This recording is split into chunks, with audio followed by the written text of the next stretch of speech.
Vamos a hablar acerca del curvy style, de todo lo que tiene que ver con las curvas. Como bien decías, estamos saturados desde hace muchísimo tiempo, pero en verdad, muchísimo tiempo, prácticamente desde que existen los humanos, con toda la parte de qué es lo que sucede con las curvas, el por qué tenemos ciertos estereotipos de mujeres y que cada vez estamos moviéndolo. Y normalmente yo me defino como... Me encanta decir que soy una apasionada de los cuerpos reales. No importa cómo sea el cuerpo. No importa si eres flaquita, si eres delgadita. Cada una tenemos nuestros propios problemas, por así decirlo, o nuestras virtudes. Porque así como tenemos a gente que no puede bajar de peso, también tenemos a gente que necesita subir de peso y tampoco puede. Entonces, esta parte de los cuerpos reales a mí me gusta resaltarlo, pero sobre todo viéndolo desde el punto de vista de la moda. Si nos fijamos, tiene un par de años, bueno, ya un poquito más, tiene más o menos una década, en donde se ha ido cambiando el concepto de la mujer. Y todo el mundo piensa que tiene que ver con la parte feminista y demás, pero la realidad es que va desde mucho más atrás. Si nosotros nos empezamos a ver en la parte de la historia, todos los cánones, todos los estereotipos que hemos tenido, en la prehistoria teníamos justamente que las mujeres debían de ser corpulentas, cadera ancha, mucho busto, mucha pierna, mucho glúteo. ¿Por qué? Porque eso significaba fertilidad.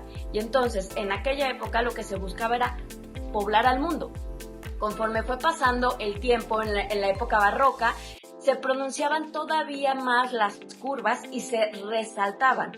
Esto quería decir que eras una mujer que tenía dinero para comer. Fíjense cómo va cambiando todo este aspecto, que mientras ahorita estamos en una onda del no, está mal que comas mucho, antes era, pues, tienes dinero, es porque tienes curvas y entonces estás comiendo y por eso las tienes.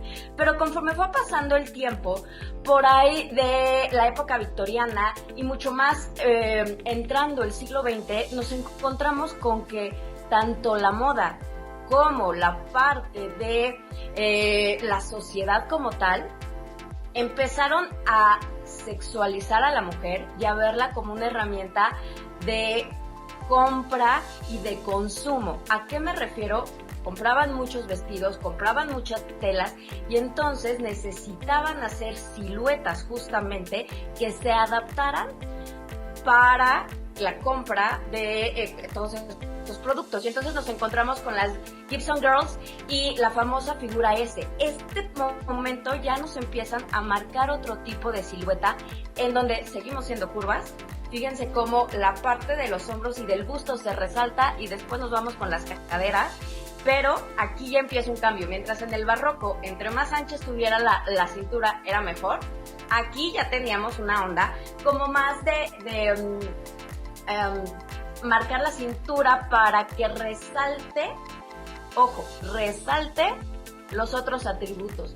Pero empezó a suceder algo que no tenía en cuenta justamente la parte del comercio, que las mujeres empezaban a desmayar. O sea, imagínense qué tan apretada estaba el corset que de pronto todas las mujeres empezaron a desmayar, y eso también era un sinónimo de que se estaba consumiendo bien, porque en ese momento la sociedad lo que quería vender era que la mujer era débil. Y entonces si tú te desmayabas, estaba genial porque eras una mujer débil y eras una mujer casadera, ¿no? O sea, un hombre te podía empezar a proteger, ¿no? Que era lo que vendían en aquel momento. Conforme fue pasando el tiempo y llega la Segunda Guerra Mundial, bueno, todas las guerras mundiales, hay un gran problema en donde las mujeres tienen que adaptarse a los roles de los hombres. No había hombres, no había materiales para hacer telas, y entonces todo este rollo de la figura perfecta comienza a irse a un lado. Y todos los comerciantes empezaron a quitar tela de la ropa justamente para economizar. Y entonces, ¿qué creen? Pues empezaron a exaltar las curvas. Ya no las curvas, pero las naturales, ¿ok? Un cuerpo cuidado. ¿Esto qué quiere decir? Si vas a tener tus curvitas, pero ya más en onda natural, y te voy a vestir mucho mejor. conforme va pasando el tiempo y la economía comienza a recuperarse, nos encontramos con la parte en donde ya otra vez necesitamos un cambio en la parte de las mujeres. Además ya está toda esta revolución de ya no quiero que me veas como nada más consumismo puro, ya yo quiero ser alguien y empezar a expresarme, y entonces nos vamos con looks mucho más infantiles. En los años 60, por ejemplo, Twiggy era una silueta ya completamente distinta, ya sin busto, sin nada de curvas, mucho más un look aniñado, pero después llega la época de los 80s y principios de los 90s, en donde, empezamos a tener conciencia, ya no queremos, como productores de el consumo de la moda y como mujeres también, ya no queremos ni estar de un lado ni del otro. Aquí ya queremos nosotras empezar a cuidarnos, ya estamos conscientes de que debemos cuidarnos y no nos engorden, no nos enflaquen tanto. Vamos a empezar a cuidar y a estilizar ese cuerpo, y se logra muy bien a finales de los 80s con todo este rollo de los aeróbics y toda esta onda, y al inicio de los 90 también con buscar lo natural, pero se nos empieza a pasar la mano y entonces ya empezamos a adelgazar mucho, pero ya aquí ya viene una onda no nada más de consumo, sino también y social. También aquí viene un momento en donde las mujeres ya no estamos a gusto con el cuerpo, y hay un fenómeno muy importante en donde estamos tan hartas del cuerpo que caemos en los años 2000, y entonces la belleza se hace completamente demencial y nos hacemos extremadamente delgadas.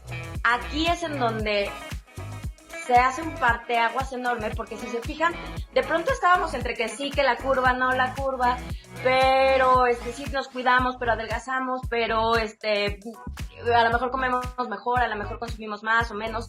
Aquí hay un rechazo por el cuerpo femenino. Y entonces imagínense que se hicieron estudios en donde el 80% de las mujeres se siente completamente insatisfecha con su cuerpo, y de ese 80% de las mujeres que no les gusta su cuerpo, al menos el 20% acepta, uno, que se ha metido a cirugía para modificarlo, y dos, que ha caído en problemas alimenticios graves.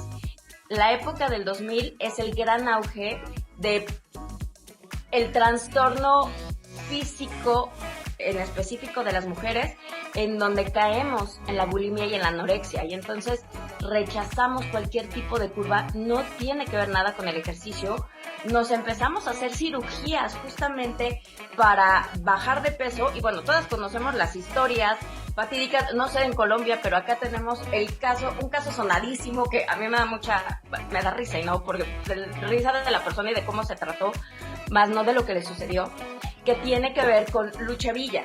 O sea, Lucha Villa era una cantante que tenía sobrepeso, se metió y la dejaron completamente mal. Se metió a una cirugía para bajar de peso, a una liposucción y a tratar de engraparle el estómago, y les quedó tan mal que la señora tuvo incluso problemas faciales y problemas de habla, porque no se metía con un buen cirujano, y había mucho charlatán, ¿no? Y entonces la industria se da cuenta que no se puede ir a los extremos. Y las mujeres también. Sobrepeso era equivalente en algún momento a enfermedad. Una extrema delgadez también es sinónimo de enfermedad. Y entonces fíjense cómo aquí ya no está tan bueno estar delgada, ya no está tan bueno tampoco estar pasado de peso. Aquí mucho de lo que se buscaba era vender. Y los extremos no vendían.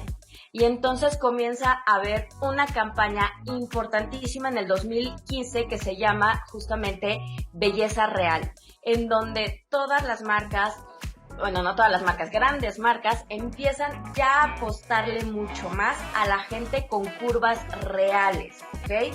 Y tenemos algo importantísimo que por primera vez sucede.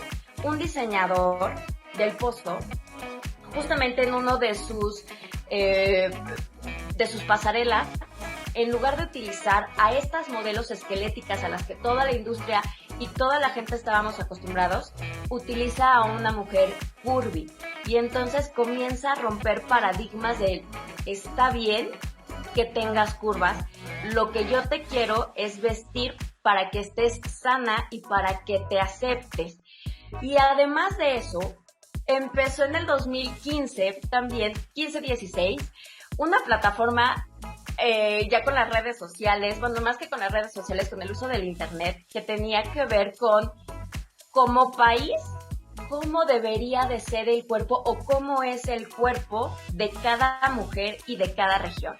Porque entonces aquí las mujeres empezamos a ubicar una cosa que es el ADN de nuestro cuerpo. Si yo tengo un ADN de a lo mejor papás italianos, por poner lo que está ahí, ¿no? De papás italianos y papás mexicanos, a lo mejor voy a tener más altura, menos altura. Pero si solamente mis papás son mexicanos o colombianos, o fíjense qué chistoso, puse sin saber ahí los cuerpos colombianos de cómo las mujeres y los hombres colombianos describían el cuerpo común y corriente, no el ideal, ¿ok? El común y corriente denominador de los cuerpos, ¿cómo serían? Y empezaron a esta plataforma a modificar un cuerpo real con lo que les iban diciendo en línea. No sé, en México sí, la mayoría marca cintura, sí, tienen mucho gusto, sí, tienen muchas curvas, pero son mucho más cortas de tamaño que a lo mejor las italianas. Las italianas decían, somos mucho más delgadas en el común denominador, somos mucho más altas, tenemos muy estilizada la pierna, a lo mejor otras, las chinas decían, bueno, sí, nosotros somos como muy estilizadas, pero más petit, y entonces empezamos a ver a través de internet cuerpos reales y cómo las mujeres reales se empiezan a sentir identificadas del, claro, yo no voy a poder adelgazar tanto ni verme tan delgada como una italiana porque soy mexicana y de entrada, en específico, mido unos 60. Entonces, no hay forma de que por más que adelgace, me pueda ver tan estilizada o tan larga como una mujer italiana. Y entonces ya no comparas tu cuerpo con otra persona. Empezamos a hacer conciencia de lo que está sucediendo. Y las marcas también empiezan a sumarse a este movimiento. Y entonces tenemos a Calvin Klein, en donde hace una campaña con una mujer curvy. Pero ¿qué creen? Todo mundo se le va a la yugular para decir, esta no es una mujer curvy. ¿Por qué no es una mujer curvy? ¿O para qué? Según qué canon de belleza no sería una mujer curvy. Porque en la mente tenemos que una mujer curvy a fuerza debería de tener sobrepeso. Y cuando Jean-Paul Gaultier hace una pasarela en donde su principal modelo es Betito, justamente ahí todo el mundo empieza a decir, claro, esto sí es una verdadera mujer curvy. Y entonces hay una serie de controversias sobre qué es curvy y quién es una mujer curvy. Si nosotros nos vamos literal a la descripción o a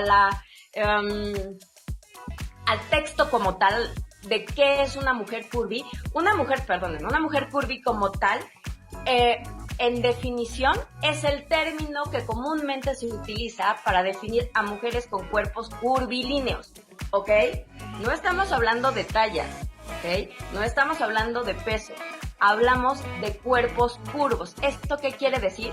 Que tienen busto, que tienen cadera y que tienen glúteos. Y estos 3 puntos son voluminosos. Nada tiene que ver, repito, ni con la talla ni con el peso. La parte de plus size inició con aquello que les empezaba a contar, con la industria de la moda para identificar solamente a las personas que utilizaban determinados tallajes. Pero en sí el concepto curvy es mucho más amplio. Y entonces tenemos distintos tipos de cuerpo curvy. Si nosotros nos vamos a la parte de la imagen, estamos hablando de los tipos de cuerpo que ya conocemos, ¿no? A, O, 8, X, V, Y. Y entonces, estas figuras, si están en su peso o si son muy delgadas o están estilizadas, podemos encontrar e identificar fácilmente. Pero también en mujeres curvy. En pantalla tienen a 6, 7 mujeres justamente curvy, en donde tienen distintos tipos de cuerpo y cada una debería de vestirse diferente, sin restricciones tal cual, ni tampoco dándoles la carta amplia, pero dándoles sobre todo opciones para que puedan vestirse adecuadamente y sentirse bien.